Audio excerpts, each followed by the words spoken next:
So you've gone through all of these lessons at this point. You've seen what all of these little buttons do. Let's put them into practice and see what we can make out of doing a index from very beginning to very end. I think this is going to be a pretty easy one, and we'll see. So here's the project instructions on how to do the indexing. I'm going to open up the example so that we have a concrete scenario. So country code, district code, household number, and then these are the names. So 4 is first name, yep, given name. 5 is last name. 6 is relationship to head of household. Okay, so notice it's giving me these values here. I have done this previously with somebody, so I know that these will be in a drop down. So let's rifle through these. We'll go next. And we'll go census country. Country code is 24, so let's go to 24. Census district is 6, so we'll go 6. And household ID, so let's go see what the household ID is. Let's go up here. Household ID is number 3 over here. All right, so it's going to be on this side. Household number 44. Okay. All right. So now what we can do, because all of these are the same, and we only have 7. Okay. So we can actually go to the very end here and delete this record. Delete. We can delete this record. You'll see why I'm doing this here in just a second. We can delete this record because there's only 7. Okay. And now we've got only 7. All right. What we can do now is splash this down. Okay. Notice now it's on entry 2, 3, 4. Okay. So we can start splashing down the records that are going to be consistent across all of them. So this is going to be consistent. This is going to be consistent because this entire page here represents all of these people. Okay. So now all of that information is filled out. All we have to focus on is the given names and the last names. Now all of the last names are identical here from what I can see. So it's P-I-L-L-I-W-O. Okay, so we're going to splash that down. Boom. Now we have all of those in. And relationship to head of household, we'll deal with that later. So now I'm going to change the data entry form. And we're going to go to a column entry. That's going to make it a little easier for us to do the remaining names. Here's the given names: Stephen, Kima, Niku. Okay, so let's just go ahead and fill those out.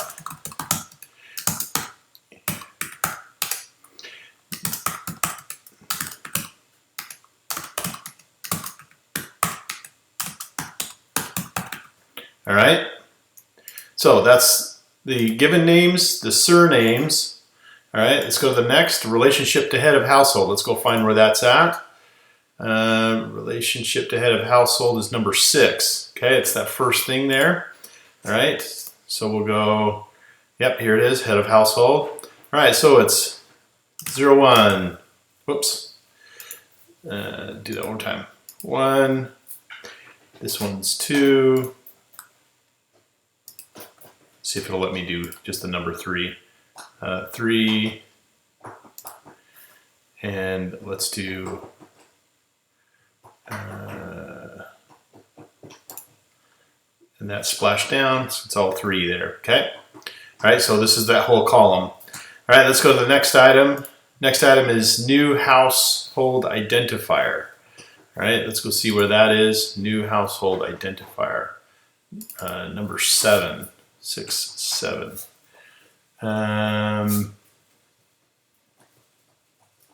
Unsure what that is. Let's go take a look here. Let's drop it down. So let's just look at what they say here. New household identifier. And they've got the same thing as 6. So it says no. I am going to say no then. And splash it down. I don't see any indicator of that this is new household. I actually can't quite tell based on the instructions what they were saying here, but 7 is overlapping with 6, and I don't know how to say otherwise. Maybe they're saying that the 1 is the household because he's the head of household. Let's just take a quick look at the project instructions. Step 1, blah, blah, blah, blah. About this project.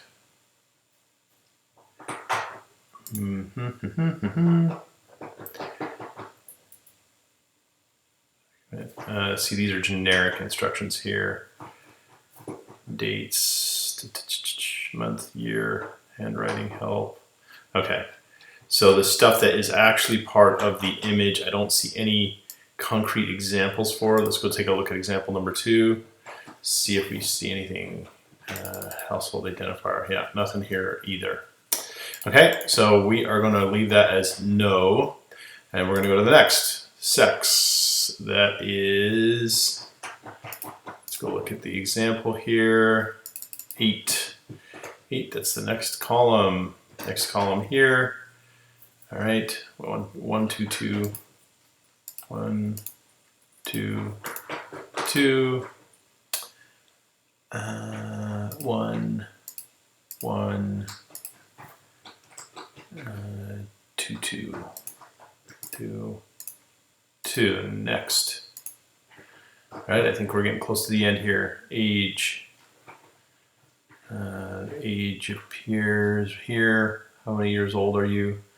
All right, so 43, 40, 13, 11, 9, 6, 4. All right, and marital status. Looks like we still got one more. Marital status. Marital status. Let's just make sure I've got the right one here. Marital status number 10. Yes. Okay, so we'll go. This is going to be. Where are we at? 2, 2, 1, 1. Oh, thought it would allow me to do 2, 2, 1, 1, and then I'm just going to mark these as blank. You do Command B, Command B, Command B, or Control B if you're on a Mac or PC. Birthplace. All right, let's go look at Birthplace up here. Birthplace. It's 11, so 11 is 24. All right, so Birthplace. Here we go. 6. 6. So let's open that up. 6, and we're going to splash it down because everybody's in the same birthplace. And that's it. I think we're done with this this batch here. Let's go next for the quality check. No issues found. Submit batch. Boom. Confetti. All right. So we have done a full batch, and you can see it doesn't take a tremendous amount of time. This was a pretty easy batch on purpose so that you could see it in a video, and that's end-to-end indexing.